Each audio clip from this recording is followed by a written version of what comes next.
السلام علیکم ورحمت الله وبرکاته. نوید صافی ښودلی پوښتنې کړې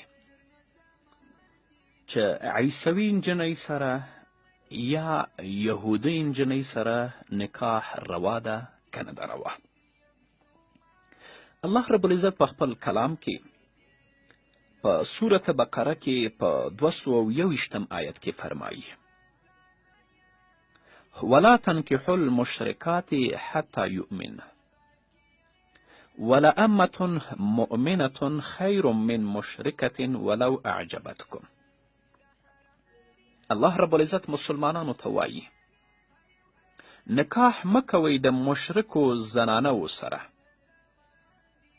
البته دلته غیر کتابیه مراد دي، تر دې پورې چې ایمان راوړي او خامخا وینځه مؤمنه غوره ده د مشرکې آزادې نه، اگر که تاسو په تعجب کې اچوي. یعنی دا مشرکې تاسې په تعجب کې اچوي خو د الله په وحدانیت باندې ایمان نه لري، تاسو دې سره نکاح مه کوئ.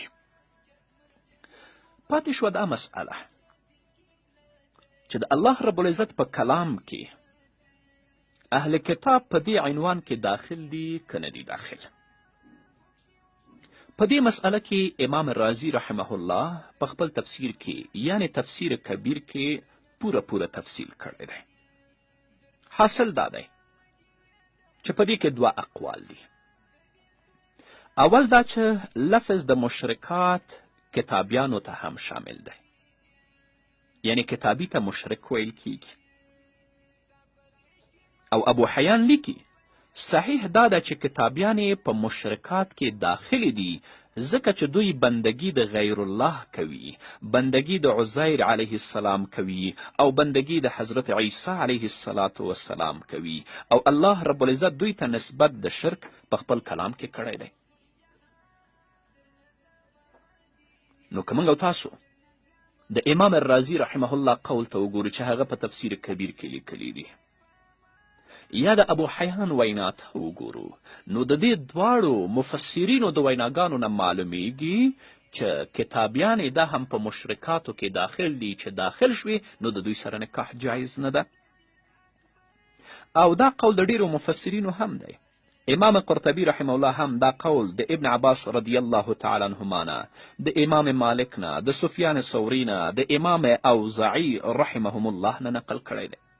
علامه آلوسی رحمه الله لیکي په تفسیر اللوح المانی کې چې دا د بعضې علماو قول دی چې دا لفظ کتابیو ته شامل دی، او په دې باندې 3 دلیلونه ذکر کړي دي.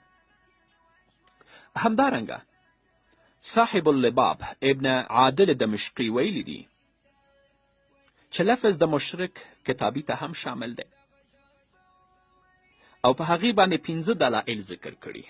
اول دلیل د سورة توبې 10 آیت او 11 آیت، دویم دلیل د سورة نساء 48 آیت چې هغه په باره د کتابیانو کې دی او د هغوی کفر ته یې شرک ویلی دي. دریم دلیل د سورة مائده 83 آیت چې دوی 3 ذوات مستقله په یو ذات کې ثابتوي او دا حقیقتا شرک دی. څلورم دلیل حدیث د مسلم دی په کتاب الجهاد کې چې نبی کریم صلی الله علیه وسلم یو کس امیر مقرر کړ او کتابیانو ته یې لښکر ولیږه. هغه امیر ته یې وفرمیل چې هر کله ته د مشرکانو دشمنانو سره مخامخ شي نو دعوت د اسلام ورته ورکړه. د دې نه معلومیږي چې هغه مشرک دی. او 5م دلیل ابوبکر اسم ویلی دی چې څوک د نبی کریم صلی الله علیه وسلم د رسالت او د معجزاتو نه انکار کوي او دغه کس د دغه خوارقونه یعنی د هغو کارونو نه چې خلاف عادت دي د دغه خوارقو نسبت شیطانانو او جنیاتو ته کوي، نو دا شرک دی او اهل کتابو دا کار کوي. نو په اوس وخت کې که موږ او تاسې متوجه شو او دقیقا د اهل کتابو څیړنه وکړو، دوی په خپل دین باندې پابنده او ثابت قدمه نه دي، بلکې اکثره دوی مشرکان دي، نو فتوا د ډیریو علماو په دې باندې ده چې دوی سره نکاح جایز نه ده. او دا خو لا څه کوي چې الله رب العزت په خپل کلام کې کتابیانو ته مشرکان په اشارة النص سره ویلي دي.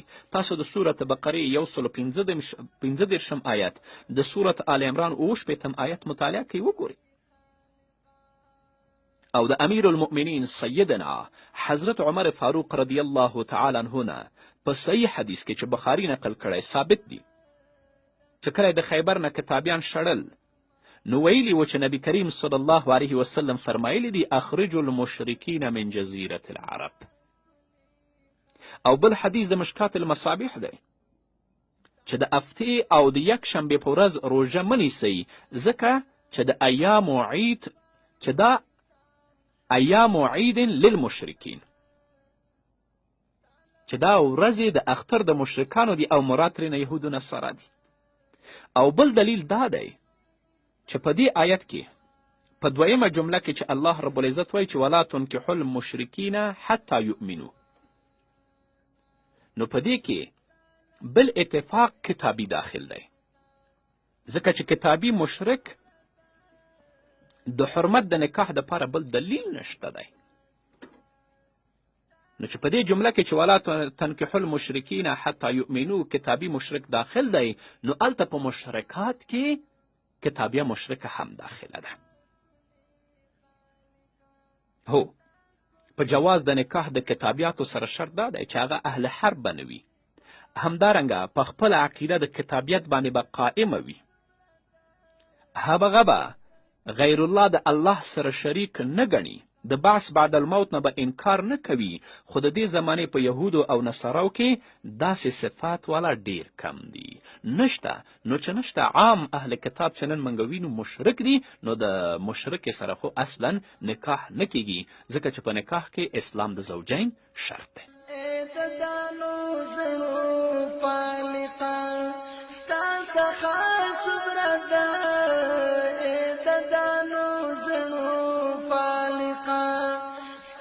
سخا